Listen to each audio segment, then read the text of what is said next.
Dear students, आज के इस वीडियो में हम बीए द्वितीय वर्ष राजनीति विज्ञान विषय के द्वितीय प्रश्न पत्र भारतीय राज्य व्यवस्था के अंतर्गत एक बहुत ही महत्वपूर्ण टॉपिक के ऊपर हम चर्चा करने जा रहे हैं, उसका अध्ययन करने जा रहे हैं और वो है मूल अधिकार, फंडामेंटल राइट्स।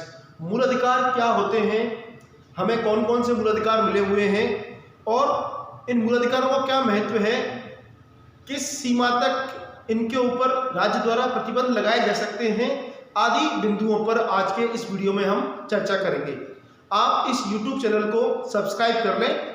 देखिए, ये टॉपिक ऐसा है जो अपने विश्वविद्यालय परीक्षाओं में महत्वपूर्ण होने के साथ साथ कई कॉम्पिटिटिव एग्जाम्स में, कई प्रतियोगी परीक्षाओं में इस टॉपिक के ऊपर एक अथवा दो प्रश्न जरूर ही पूछे जाते हैं। तो आप इस टॉपिक को अच्छे से प्रिपेयर करें और इस वीडियो को देखकर समझने की कोशिश करें।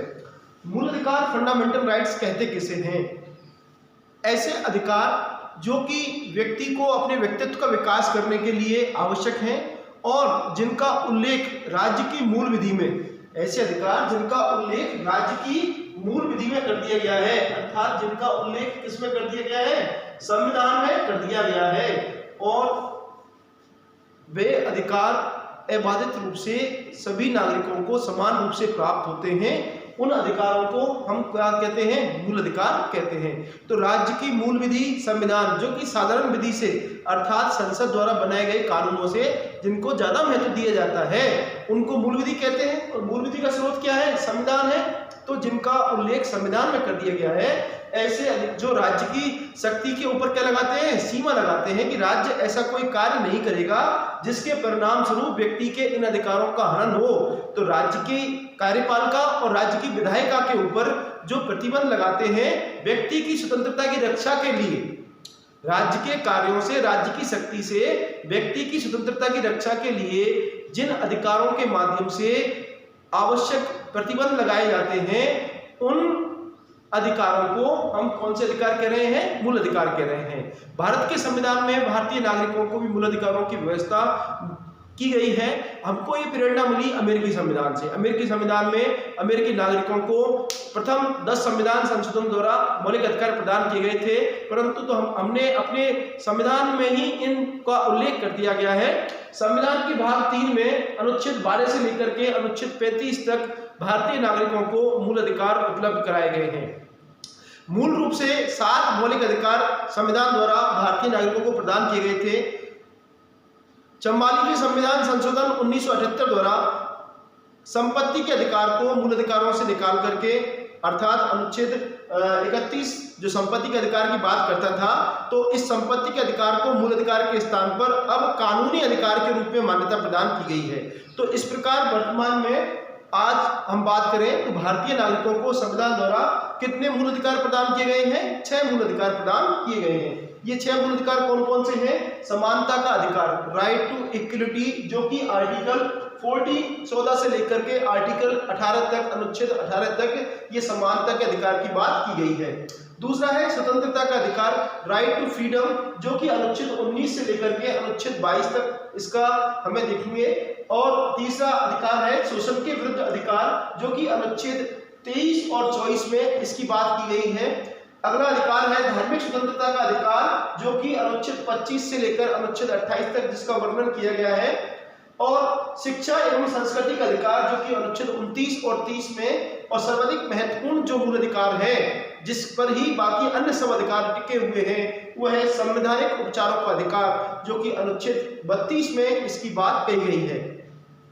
मूल अधिकारों की कुछ विशेषताएं भी हैं। अभी हमने इसकी परिभाषा की बात की थी कि ऐसे अधिकार जो संविधान में उल्लेखित हो, अर्थात देश राज्य की मूल विधि में जिनका उल्लेख किया गया है और जो कि राज्य के ऊपर व्यक्ति की स्वतंत्रता के लिए कुछ प्रतिबंध लगाते हैं, ऐसे अधिकारों को मूल अधिकार कहा जाता है। तो मूल अधिकार जो है ये असीमित नहीं है। ये मूल अधिकार जो है ये असीमित नहीं है, प्राकृतिक अधिकारों की भांति नहीं है, अपितु हम देखें कि इनके ऊपर युक्ति युक्त प्रतिबंध भी लगाए गए हैं। मूल अधिकार न्याय योग्य है। मूल अधिकार न्याय योग्य है, अर्थात व्यक्ति के इन मूल अधिकारों का हनन होने की स्थिति में उल्लंघन होने की स्थिति में जो पीड़ित व्यक्ति है वह पीड़ित व्यक्ति इन मूल अधिकारों की प्राप्ति के लिए न्यायालय में बात दायर कर सकता है, न्यायालय में जा सकता है। और न्यायालय भी अनुच्छेद 32 के तहत उन कार्यों के ऊपर रोक लगाता है जिन कार्यों से व्यक्ति के मूल अधिकारों का हनन होता है। तो यह न्याय योग्य है। इन मूल अधिकारों के माध्यम से हमें राजनीतिक लोकतंत्र की व्यवहारिकता, भारत में जो राजनीतिक तौर पर लोकतंत्र है उस लोकतंत्र की व्यवहारिक तौर पर उपलब्धि या इसका क्रियान्विति इन मूल अधिकारों के माध्यम से ही हो पाती है। मूल अधिकार राज्य की विधायिका और कार्यपालिका के ऊपर आवश्यक क्या लगाते हैं, प्रतिबंध लगाते हैं कि राज्य द्वारा अपनी शक्ति का प्रयोग असीमित रूप में नहीं किया जाएगा। व्यक्ति के इन अधिकारों को ध्यान में रखते हुए ऐसा कोई कार्य नहीं किया जाएगा जिससे इन अधिकारों का उल्लंघन होता है। तो हम देखें अनुच्छेद 12 से लेकर के अनुच्छेद 35 तक इन 6 मूल अधिकारों की बात की गई है। अनुच्छेद 12, इस अनुच्छेद 12 को भी समझना आपके लिए महत्वपूर्ण है। अनुच्छेद 12 जो बात करता है वो राज्य की परिभाषा। देखिए भारतीय संविधान का ये अनुच्छेद 12 जो है वो डेफिनेशन, परिभाषा की बात करता है। किसकी परिभाषा की बात करता है? राज्य की परिभाषा की। तो राज्य की परिभाषा क्या है? क्यों? क्योंकि ये अधिकार जो है, ये मूल अधिकार जो है वो किसके विरुद्ध है? राज्य के विरुद्ध है। अर्थात राज्य में कौन कौन शामिल है? तो आपको ये समझना चाहिए कि संविधान में राज्य की परिभाषा के अंतर्गत बताया गया है कि संसद, राज्य के विधानमंडल, कार्यपालिका और स्थानीय प्राधिकारी या अन्य निगम, निकाय, स्वशासी बोर्ड जो राज्य द्वारा संचालित हैं वो सब किसमें आते हैं? राज्य में। तो राज्य की बड़ी व्यापक परिभाषा अनुच्छेद 12 में हमें देखने को मिलती है। कई बार प्रतियोगी परीक्षाओं में पूछा जाता है कि भारतीय संविधान के कौन से अनुच्छेद में राज्य को परिभाषित किया गया है। तो आपको यह ध्यान में रखना है कि अनुच्छेद 12 के अंतर्गत राज्य को परिभाषित किया गया है। इसी प्रकार एक महत्वपूर्ण अनुच्छेद और है साहब अनुच्छेद 13। अनुच्छेद 13 हमें इस बात की जानकारी देता है कि मूल अधिकारों से जो असंगत विधियां हैं, मूल अधिकारों का उल्लंघन करने वाली विधियां हैं या मूल अधिकारों के विरोध में जो कानून है वो कानून किस सीमा तक अमान्य होंगे। तो देखिए भारत में आज़ादी से पहले ब्रिटिश शासन के दौरान कई सारे कानून लागू किए गए थे और आज़ादी के बाद उन कानूनों को हमने क्या कर लिया? एज इट इज चलने दिया। तो परंतु आज़ादी से पहले लागू किए गए वो कानून उस मात्रा तक विधि शून्य है, उस मात्रा तक अमान्य है जहां तक वो किसका उल्लंघन करते हैं? व्यक्ति के मूल अधिकारों का उल्लंघन करते हैं। तो इसी को हम आच्छादन का सिद्धांत कहते हैं, थ्योरी ऑफ एस्क्लिप की बात करते हैं। इसके अलावा अगर भारत की संसद द्वारा कोई कानून बनाया जाता है तो उस कानून को अगर मूल अधिकारों से असंगत है, मूल अधिकारों के विरुद्ध है तो पूरा कानून अवैध नहीं होगा, अपितु उस कानून का वह हिस्सा, उस कानून की वह बात जो कि मूल अधिकारों की अवहेलना करती है उस पर रोक लगाई जा सकती है। तो देखिए अनुच्छेद 13 के माध्यम से भारतीय संविधान में एक बहुत बेहतरीन व्यवस्था की गई है और वो व्यवस्था हमें देखने को मिलती है किस रूप में? न्यायिक पुनरावलोकन के रूप में। अर्थात न्यायालय द्वारा उन कानूनों का, उन विधियों का अवलोकन किया जा सकता है जो कि किसका उल्लंघन करती है? व्यक्ति के मूल अधिकारों का उल्लंघन करती है और उन विधियों के ऊपर रोक लगाई जा सकती है। विधायिका अथवा कार्यपालिका के उन आदेशों एवं कार्यों को न्यायालय इस आधार पर अवैध घोषित कर सकता है कि वो मूल अधिकारों की अवहेलना कर रही है, उल्लंघन कर रही है, उनसे असंगत है और न्यायालय की इसी शक्ति को क्या कहा जाता है? न्यायिक पुनरावलोकन कहा जाता है। तो भारत के संविधान के कौन से अनुच्छेद में न्यायिक पुनरावलोकन की बात हमें देखने को मिलती है? अनुच्छेद 13 में ये बात देखने को मिलती है। तो आइए अब हम बात करते हैं भारत के संविधान के विभिन्न प्रावधानों में जो ये 6 मूल अधिकार घोषित किए गए हैं ये बड़े व्यापक हैं। भारतीय संविधान के मूल अधिकारों का जो भाग है दुनिया में हमें सबसे अलग व्यापक रूप में देखने को मिलता है। किस रूप में? कि मूल अधिकारों को देने के साथ साथ वहां उनके ऊपर जहां रोक की बात है उनका भी साथ में उल्लेख कर दिया गया है। जैसे हम बात करें समानता का अधिकार, अनुच्छेद 14 जो है वह अनुच्छेद 14 किसकी बात करता है सर? अनुच्छेद 14 आर्टिकल 14 जो है वह कानून के समक्ष समानता की बात करता है। कानून के समक्ष समानता की बात करता है कि कानून द्वारा व्यक्ति व्यक्ति के बीच कोई भेदभाव नहीं किया जाएगा। डाइसी एक ब्रिटिश न्याय शास्त्री हुए, विधि शास्त्री, उनके द्वारा रूल ऑफ लॉ की बात की गई। तो डाइसी का जो रूल ऑफ लॉ का जो कॉन्सेप्ट है, वो रूल ऑफ लॉ का कॉन्सेप्ट हमें आर्टिकल 14 में देखने को मिलता है जो ये कहता है कि सभी के लिए कानून एक जैसे हैं। कानून सबके लिए एक समान है, व्यक्ति व्यक्ति के बीच कानून के द्वारा कोई भेदभाव नहीं किया जाएगा। तो विधि के समक्ष समानता की बात हमें आर्टिकल 14 में देखने को मिलती है, आर्टिकल 14 में देखने को मिलती है। इसी के साथ ही कानून का समान संरक्षण, इक्वल प्रोटेक्शन ऑफ लॉ का जो सिद्धांत है, जो बात है, वो भी किसमें कही गई है, वो आर्टिकल 14 में की गई है। और ये कानून का समान संरक्षण की जो अवधारणा है वो हमने अमेरिकी संविधान से ग्रहण की है।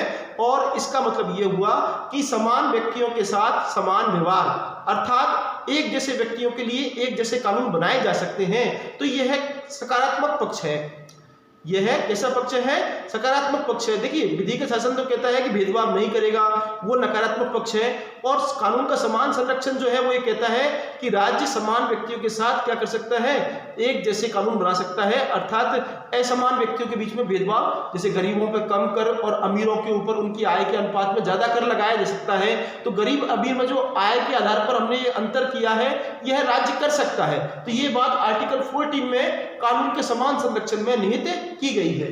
अगला है आर्टिकल 15। आर्टिकल 15 जो है वो किसकी बात करता है सब, आर्टिकल 15 हम देखें कि असमानता के निषेध की बात करता है। असमानता की निषेध किन आधारों पर ये निषेध किया जाएगा कि जन्म स्थान, धर्म, जाति, लिंग है, धर्म, जाति, लिंग, जन्म स्थान आदि के आधार पर राज्य द्वारा व्यक्ति व्यक्ति के बीच कोई भेदभाव नहीं किया जाएगा। धर्म, जन्म स्थान, लिंग, धर्म है आदि के आधार पर व्यक्ति व्यक्ति के बीच भेदभाव के निषेध की बात किसमें की गई है, आर्टिकल 15 में की गई है। अब यहाँ देखें कि हमारे समाज में कुछ जो महिलाएं एवं बच्चे हैं, उन महिलाओं एवं बच्चों के लिए अलग से सुरक्षात्मक कानून जो बनाए गए हैं, तो वो कानून बनाए जा सकते हैं। इसके अलावा हम देखें सार्वजनिक स्थानों पर, सार्वजनिक स्थानों जो मंदिर हैं, या हम देखें कि भोजनालय हैं, या सिनेमागृह हैं, या बस स्टैंड हैं, इन पर किसी प्रकार का कोई भेदभाव व्यक्ति व्यक्ति के बीच नहीं किया जाएगा। ये सारी बातें कौन से आर्टिकल में लिखी गई हैं, आर्टिकल 15 में लिखी गई हैं। आर्टिकल 16 जो है, आर्टिकल 16 क्या कहता है, अनुच्छेद 16 वो ये कहता है कि नियोजन में अवसर की समानता, नियोजन मतलब रोजगार में अवसर की समानता, कि राज्य द्वारा रोजगार प्रदान करते समय व्यक्ति व्यक्ति के बीच जाति, धर्म, नस्ल, लिंग आदि के आधार पर, निवास स्थान, जन्म स्थान आदि के आधार पर कोई भेदभाव नहीं किया जाएगा। तो परंतु इसके साथ ही इसमें कुछ अपवाद भी जोड़ दिए गए हैं कि व्यक्ति सामाजिक और शैक्षणिक दृष्टि से पिछड़े वर्गों के कल्याण के लिए उनके लिए कुछ पद आरक्षित कर सकता है। तो आरक्षण की जो व्यवस्था है आर्टिकल 15 में देखने को मिलती है, 16 में देखने को मिलती है। तो रोजगार में अवसर की समानता की जो बात है, नियोजन में अवसर की समानता जो है वो आर्टिकल 16 में देखने को मिलती है। इसी प्रकार हमारे यहाँ भारतीय समाज में, परंपरागत भारतीय समाज जो था उसमें एक बड़ी विकृति थी साहब, वो थी अस्पृश्यता, अनटचेबिलिटी। तो यह अस्पृश्यता की रोक लगाने के लिए हम देखें कि मूल अधिकारों में ही संविधान निर्माताओं द्वारा इसका उल्लेख कर दिया गया कि अस्पृश्यता का निषेध किया जाता है, कि किसी भी रूप में अस्पृश्यता का आचरण जो है वो एक दंडनीय अपराध है। तो अगर इसका कोई प्रयोग में लाता है, अस्पृश्यता का अगर कोई अनुसरण करता है तो उसको क्या मिलेगी, सजा मिलेगी। और इस कानून को, मूल अधिकार को लागू करने के लिए भारत की संसद द्वारा एक कानून पारित किया गया, नागरिक अधिकार संरक्षण अधिनियम 1955, और बाद के संशोधन द्वारा इस कानून को और कठोर रूप में लागू कर दिया गया।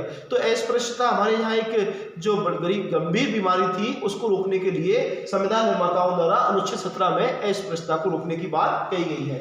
एक अनुच्छेद 18 भी जो है वह उपाधियों के अंत की बात करता है, उपाधियों का निषेध। देखिए ब्रिटिश शासन के दौरान भारत में सरकार द्वारा विभिन्न प्रकार की उपाधियां सामाजिक और आर्थिक दृष्टि से लोगों को प्रदान की जाती थी। राय बहादुर की उपाधि है, सर की उपाधि है। तो ये उपाधियां जो थी, लगता है कि साहब ये व्यक्ति व्यक्ति के बीच भेदभाव करती हैं। तो इस आर्टिकल 18 के माध्यम से कि राज्य द्वारा किसी प्रकार की उपाधियां व्यक्ति को प्रदान नहीं की जाएगी जिससे भेदभाव को बढ़ाने का मौका नहीं मिले।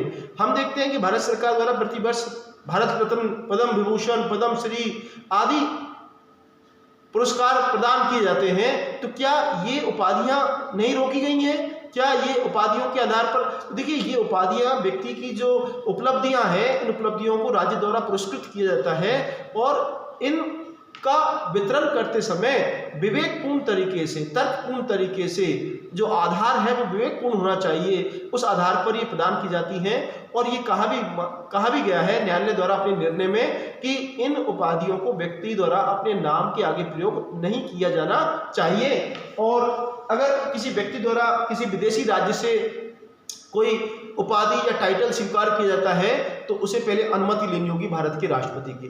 तो इस प्रकार ये 5 आर्टिकल जो है, आर्टिकल 14 कानून के समक्ष समानता और कानून का समान संरक्षण, आर्टिकल 15 भेदभाव का निषेध, आर्टिकल 16 जो है वो किसकी बात करता है, सब अवसर की समानता की बात करता है, आर्टिकल 17 जो है वह अस्पृश्यता के निषेध की बात करता है, और आर्टिकल 18 जो है वह उपाधियों के निषेध की बात करता है। तो ये समानता के अधिकार के लिए 5 आर्टिकल बड़े व्यापक तौर पर हमारे यहाँ समानता स्थापित करने हेतु संविधान में इनका उल्लेख किया गया है। दूसरा महत्वपूर्ण अधिकार है स्वतंत्रता का अधिकार। व्यक्ति को अपने व्यक्तित्व का विकास करने के लिए स्वतंत्रता बड़ी महत्वपूर्ण आवश्यक चीज मानी जाती है।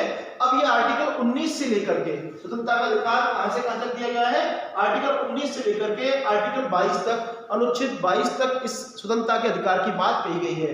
अनुच्छेद 19 के अंतर्गत विविध प्रकार की स्वतंत्रताएं प्रदान की गई हैं और मूल रूप से हमारे संविधान में 7 प्रकार की स्वतंत्रताएं व्यक्ति को संविधान द्वारा प्रदान की गई। संविधान संशोधन द्वारा 44 संविधान संशोधन जो किया गया 1978 में, उसके द्वारा संपत्ति की स्वतंत्रता जो थी, उसका आय, उसका व्यय है या उसका संग्रहण करने की स्वतंत्रता थी, उस स्वतंत्रता को सीमित कर दिया गया, समाप्त कर दिया गया और इसे कानून की सीमा में स्थापित कर दिया गया। तो अब 6 प्रकार की स्वतंत्रताएं भारतीय नागरिकों को संविधान द्वारा अनुच्छेद 19 के माध्यम से प्रदान की गई है। अनुच्छेद 19(1) में हम देखें अभिव्यक्ति की स्वतंत्रता। 6 प्रकार की स्वतंत्रताओं में पहली है अभिव्यक्ति की स्वतंत्रता। व्यक्ति के अपने विचारों को अभिव्यक्त करने के लिए भाषण देने, लेख लिखने, किसी पुस्तक या किसी सभा में भाषण देने हैं या पत्रिका में लेख लिखने, तो अपने विचारों को अभिव्यक्त करने के लिए लेख, भाषण आदि के माध्यम से व्यक्ति अपने विचार अभिव्यक्त कर सकता है। तो इसके यह एक स्वतंत्रता का अधिकार है, परंतु यह अधिकार ऐसी भी नहीं है कि जो हम मन में आए वो बोल दें। राज्य द्वारा संविधान में ये बात की गई है कि राज्य द्वारा इन स्वतंत्रता के अधिकार के ऊपर रोक लगाई जा सकती है। और ये रोक किस आधार पर लगाई, किन आधार पर लगाई जाएगी? विदेशों से मैत्रीपूर्ण संबंध, शिष्टाचार है, कानून एवं व्यवस्था, और हम देखें कि राज्य की जो व्यवस्था है इस आधार पर राज्य द्वारा व्यक्ति की स्वतंत्रता पर क्या लगाया जा सकता है, प्रतिबंध लगाया जा सकता है। तो अभिव्यक्ति की स्वतंत्रता की जो बात है वो अनुच्छेद 19(1) में है। अनुच्छेद 19(2) की बात करें, संघ एवं संगठन बनाने, कि व्यक्ति को अपनी रुचि के अनुसार संघ एवं संगठन बनाने का अधिकार है। समागम, अनुच्छेद 19(3) में बात की गई है कि सम्मेलन करने की स्वतंत्रता, कि व्यक्ति अपने रुचि के अनुसार जो संघ संगठन बनाए गए हैं उनका बिना अस्त्र शस्त्र के क्या कर सकता है, सम्मेलन कर सकता है, अपना प्रचार प्रसार कर सकता है, अपनी बात कह सकता है। तो ये संघ एवं संगठन बनाने की जो बात है वो अनुच्छेद 19(3) में की गई है। अनुच्छेद 19(4) की बात करें हम कि भारत के राज्य क्षेत्र में निर्बाध रूप से आवागमन, कि भारत का जो राज्य क्षेत्र है, राजस्थान का अगर कोई व्यक्ति कर्नाटक जाना चाहता है, केरल जाना चाहता है या नागालैंड जाना चाहता है तो वह निर्बाध रूप से क्या कर सकता है, आवागमन कर सकता है। इसी तरह अगली स्वतंत्रता जो है वह भारत के राज्य क्षेत्र में निर्बाध रूप से बसने, निवास करने की स्वतंत्रता है। कि अगर गुजरात का कोई व्यक्ति हम देखें महाराष्ट्र में या उत्तर प्रदेश में या पंजाब में रहना चाहता है तो वो रह सकता है। यह स्वतंत्रता हमें किसके माध्यम से प्राप्त है, संविधान में उल्लेखित मूल अधिकारों के माध्यम से। तो इसके अलावा हम देखें कि एक स्वतंत्रता और इसमें हमको दी गई है, और एक स्वतंत्रता संपत्ति की जो बात थी उसको सीमित कर दिया गया। अब कानून की सीमा में रहते हुए व्यक्ति अपने पास संपत्ति रख सकता है, उसका अर्जन कर सकता है, वो व्यय कर सकता है। तो ये विभिन्न 6 प्रकार की स्वतंत्रताएं जो हैं वह स्वतंत्रता के अधिकार के तहत 19 से 22 में, तो ये राज्य द्वारा वृत्ति आजीविका कि व्यक्ति अपनी रुचि के अनुसार अपनी वृत्ति अथवा आजीविका, अपने आय के साधन है, अपना रोजगार चला सकता है। तो राज्य जो है युक्ति आधार पर ही इसके ऊपर क्या लगाएगा, प्रतिबंध लगाएगा। तो इस प्रकार की स्वतंत्रताएं जो है वो किसमें की गई है, अनुच्छेद 19 में स्वतंत्रता के अधिकार के तहत दी गई है। अनुच्छेद 20 बड़ा महत्वपूर्ण अधिकार है, और अनुच्छेद 20 के तहत हम देखें कि ये बताया गया है कि अपराध की दोष सिद्धि में संरक्षण, अपराध की दोष सिद्धि के विषय में संरक्षण, कि किसी व्यक्ति को अपराधी तभी माना जाएगा जब उसने अपराध करते समय किसी कानून का उल्लंघन किया है, कानून का उल्लंघन किया है, तो उस समय अगर कोई विधि ऐसा कहती है कि ये कार्य क्या है, विधि का उल्लंघन है, दंड इसके लिए दिया जाना चाहिए, तो उसी के ऊपर क्या लगाया जाएगा, उस कानून के अनुसार जुर्माना या दंड लगाया जाएगा। इसी के साथ इसमें कहा गया है कि किसी भी व्यक्ति को अपने विरुद्ध क्या नहीं किया जाएगा, अपने विरुद्ध गवाही देने के लिए बाध्य नहीं किया जाएगा। तो ये बात अनुच्छेद 20 में लिखी गई है। तो विधि अनुच्छेद 21 की जो बात है वो जीवन का अधिकार की बात करता है, और विधि द्वारा स्थापित प्रक्रिया के अनुसार किसी भी व्यक्ति को अपने जीवन से वंचित नहीं किया जाएगा। तो अनुच्छेद 21 जो है वो विधि द्वारा स्थापित प्रक्रिया की due process established by law, process established by law की जो बात है वो अनुच्छेद 21 में देखने को मिलती है। और अनुच्छेद 21 जो है वो ये कहता है कि किसी भी व्यक्ति को उसके प्राणों से वंचित नहीं किया जाएगा, और राज्य ऐसा कोई कार्य नहीं करेगा विधि का उल्लंघन करते हुए। विधि के अनुसार तो कर सकता है, पर विधि का उल्लंघन करते हुए राज्य ऐसा कोई काम नहीं करेगा जिससे व्यक्ति के प्राणों को संकट में या व्यक्ति के प्राणों को कोई संकट खड़ा हो। तो अनुच्छेद 21 में ये जीवन जीने का अधिकार जो है 2003 में 86वें संविधान संशोधन द्वारा इस आर्टिकल 21 में एक संशोधन किया गया, और इसमें अनुच्छेद 21A जोड़ा गया।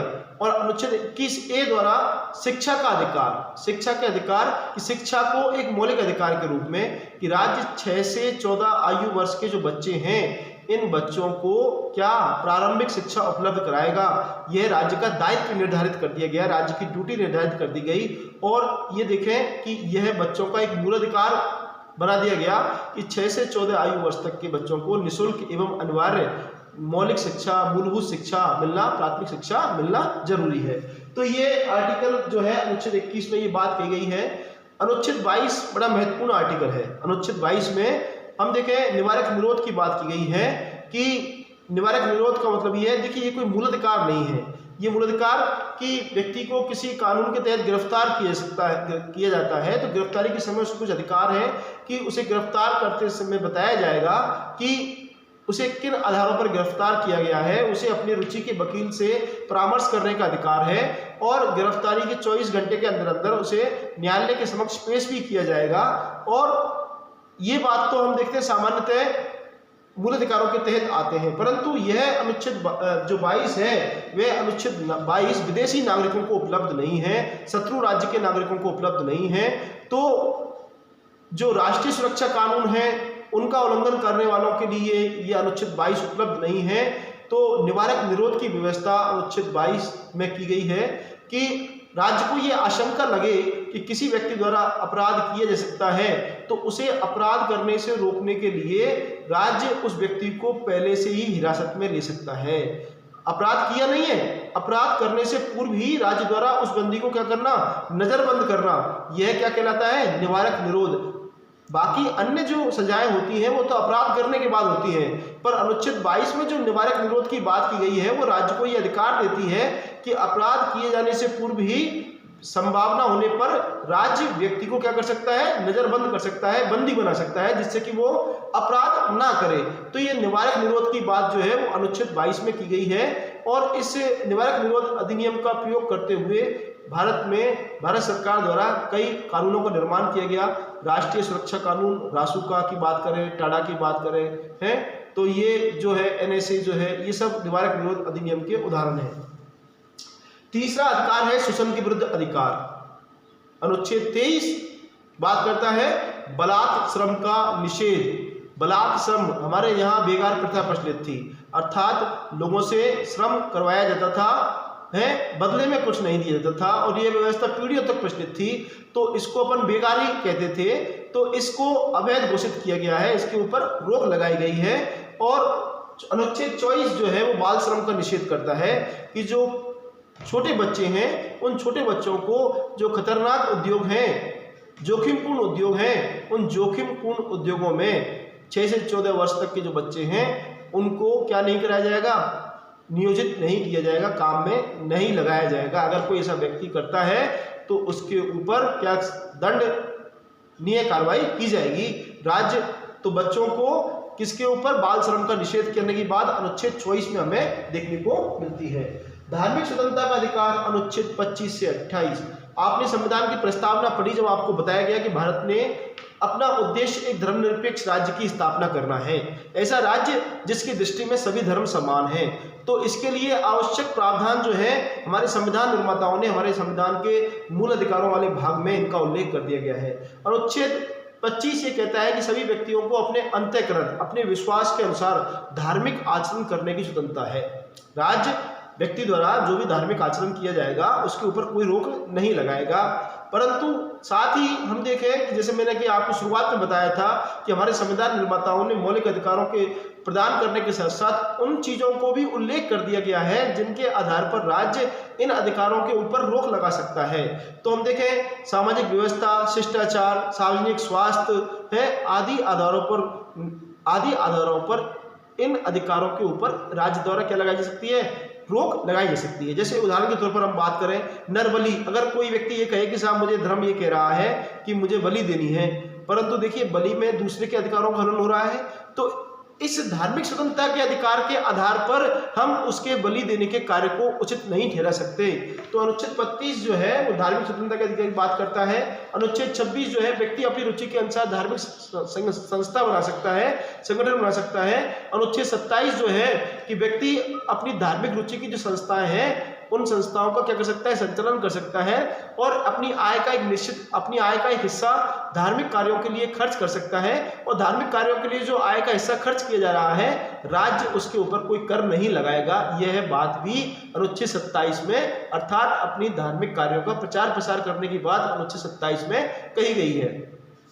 अनुच्छेद 28 जो है कि जो राज्य द्वारा संचालित शिक्षण संस्थान है, राज्य निधि से संचालित शिक्षण संस्थान है, उनमें किसी भी प्रकार की धार्मिक शिक्षा, धार्मिक आचरण नहीं किया जाएगा, धार्मिक शिक्षा प्रदान नहीं की जाएगी। ये बात अनुच्छेद 28 में उल्लेखित की गई है। अनुच्छेद अगला अधिकार जो है शिक्षा एवं संस्कृति का अधिकार। देखिए धार्मिक स्वतंत्रता के अधिकार की बड़ी व्यापक व्याख्या अनुच्छेद 25 से 28 में की गई है, परंतु हमारे यहाँ धर्म और भाषा के आधार पर अल्पसंख्यक वर्ग के लोग भी हैं जो संख्या में क्या है, कम है, तो उनके हितों की रक्षा होना भी जरूरी है। और उनके हितों की रक्षा की बात हमारे संविधान निर्माताओं ने हमारे संविधान के मूल अधिकारों में ही इसकी व्यवस्था प्रावधान कर दिए गए हैं। अनुच्छेद 29 और 30 जो अल्पसंख्यक वर्ग के लोग हैं उन अल्पसंख्यक वर्ग के लोगों को जो हित है, उनकी संस्कृति है, उनकी शिक्षा प्रणाली है, उसका संरक्षण देने के लिए ये दो प्रावधान किए गए हैं। अनुच्छेद 29 जो है व्यक्ति अपनी रुचि के अनुसार, अपनी संस्कृति के अनुसार अपनी संस्थाएं स्थापित कर सकता है, उसका प्रचार प्रसार कर सकता है। और अनुच्छेद 30 जो है कि अल्पसंख्यक वर्ग के लोग अपनी शिक्षण संस्थाओं की स्थापना कर सकते हैं और राज्य द्वारा इन शिक्षण संस्थानों को आर्थिक अनुदान देते समय इस आधार पर कोई भेदभाव नहीं किया जाएगा कि इन शिक्षण संस्थानों का संचालन किसके द्वारा किया जा रहा है, अल्पसंख्यक वर्गों के द्वारा किया जा रहा है। अर्थात राज्य इन अल्पसंख्यक वर्गों को समान रूप से आर्थिक अनुदान इन शिक्षण संस्थानों को जो कि अल्पसंख्यक वर्ग द्वारा चलाई जा रही है, संचालित की जा रही है, वो राज्य प्रदान करेगा। यह बात आर्टिकल 30 में उल्लेखित की गई है। हम देखें अनुच्छेद 21 में संपत्ति के अधिकार की बात कही गई थी, जो कि जो हमारा संविधान था, मूल संविधान, जब संविधान लागू किया गया था तो 7 मौलिक अधिकार थे, उसमें से एक अधिकार संपत्ति का अधिकार भी था जो कि अनुच्छेद 31 में उसका उल्लेख किया गया। परंतु बाद में हम देखें 1978 में हमारे संविधान में एक महत्वपूर्ण संशोधन किया गया, 44वें संविधान संशोधन। और इस 44वें संविधान संशोधन के माध्यम से संपत्ति के अधिकार को मूल अधिकार के हटा करके कानूनी अधिकार के रूप में उल्लेखित कर दिया गया। अनुच्छेद 300 के में मूल अधिकारों को, संपत्ति के अधिकार को मूल अधिकार के स्थान पर किस रूप में मान्यता प्रदान कर दी गई, कानूनी अधिकार के रूप में अनुच्छेद 300 के में इसका उल्लेख कर दिया गया। हम देखें छठा मूल अधिकार जो है संवैधानिक उपचारों का अधिकार। उपचार, पीड़ित व्यक्ति, ऐसा व्यक्ति जिसके मूल अधिकारों का हनन हुआ है, जो पीड़ित है, राज्य द्वारा किया गया है कि या अन्य व्यक्ति द्वारा किया गया है या अन्य संगठन द्वारा किया गया है या किसी निजी संस्था द्वारा व्यक्ति के अधिकारों का हनन किया गया है, तो ऐसी अवस्था में जो पीड़ित व्यक्ति है वह क्या प्राप्त कर सके, उपचार प्राप्त कर सके। इसकी बात भी इसमें की गई है, मौलिक अधिकारों में की गई है। और देखिए कितना महत्वपूर्ण अनुच्छेद है कि जो पीड़ित व्यक्ति है वो अपने मूल अधिकारों की प्राप्ति के लिए सीधे सर्वोच्च न्यायालय में, सुप्रीम कोर्ट में जा सकता है। और आर्टिकल 32 अनुच्छेद 32 जो है, जो कि भारत के संविधान का सबसे महत्वपूर्ण अनुच्छेद बताया जाता है और इसे संविधान की आत्मा भी कहा जाता है। डॉक्टर भीमराव अंबेडकर ने इसे संविधान की आत्मा माना है कि संवैधानिक उपचारों का अधिकार से तात्पर्य है कि ऐसा व्यक्ति जिसके मूल अधिकारों का उल्लंघन हुआ है वह न्याय प्राप्ति के लिए, मूल अधिकारों की प्राप्ति के लिए सर्वोच्च न्यायालय में अनुच्छेद 32 के तहत वाद दायर कर सकता है। और सर्वोच्च न्यायालय ऐसे पीड़ित व्यक्ति के मूल अधिकारों की रक्षा के लिए 5 प्रकार की रिटें जारी करता है साहब। ये 5 प्रकार की रिटें कौन सी है? पहली रिट है बंदी प्रत्यक्षीकरण। बंदी प्रत्यक्षीकरण, ये अगर किसी व्यक्ति को बेवजह बंदी बनाया गया है, कोई औचित्यपूर्ण आधार नहीं है या किसी के द्वारा किडनैप कर लिया गया है, तो ऐसी स्थिति में जो पीड़ित व्यक्ति है उस पीड़ित व्यक्ति के स्वतंत्रता का अधिकार का हनन हुआ है, तो ऐसी स्थिति में व्यक्ति न्यायालय में बात दायर कर सकता है और न्यायालय उस व्यक्ति के अधिकारों की रक्षा के लिए यह रिट जारी करता है। देखिए 5 प्रकार की रिट जारी करता है, जिसमें से पहली है बंदी प्रत्यक्षीकरण, हैबियस कॉर्पस। हैबियस कॉर्पस का मतलब होता है कि सशरीर बंदी बनाए गए व्यक्ति को न्यायालय के समक्ष पेश किया जाए, जिससे न्यायालय उस व्यक्ति के बंदी बनाए जाने के कारणों पर विचार कर सके। अगर न्यायालय को लगता है कि बंदी बनाए जाने का कारण उचित नहीं है तो न्यायालय उस व्यक्ति को तुरंत रिहा करने का आदेश देता है। तो कई बार पुलिस द्वारा अवैध गिरफ्तारियां कर ली जाती हैं, बिना किसी उचित आधार पर गिरफ्तारियां कर ली जाती हैं, तो उन्हें ऐसे पीड़ित व्यक्तियों को संरक्षण प्रदान करने के लिए, उनके अधिकारों की रक्षा करने के लिए न्यायालय द्वारा कौन सी रिट जारी की जाती है? बंदी प्रत्यक्षीकरण की रिट जारी की जाती है। दूसरी रिट है परमादेश, मैंडेमस। परमादेश, परम आदेश, जब किसी अधिकारी द्वारा अपने सार्वजनिक कर्तव्यों का निर्वहन नहीं किया जाए, जो कार्य उसे सौंप रखे हैं उन कार्यों को वो नहीं करता है, तो और व्यक्ति के मौलिक अधिकारों का उल्लंघन होता है, तो ऐसी स्थिति में पीड़ित व्यक्ति अनुच्छेद 32 के तहत सर्वोच्च न्यायालय में जा सकता है और सर्वोच्च न्यायालय उस पीड़ित व्यक्ति के राहत प्रदान करने के लिए उस सार्वजनिक अधिकारी, पब्लिक सर्वेंट जो है, उस पब्लिक सर्वेंट से परमादेश के तहत पूछ सकता है कि आपने ये काम क्यों नहीं किया है, आपने अपने कर्तव्य का निर्वहन क्यों नहीं किया। तो ये परमादेश की याचिका भी, रिट भी सुप्रीम कोर्ट जारी कर सकता है। तीसरा है सर उत्प्रेषण प्रतिषेध। देखिए ये प्रतिषेध जो है यह सर्वोच्च न्यायालय एवं उच्च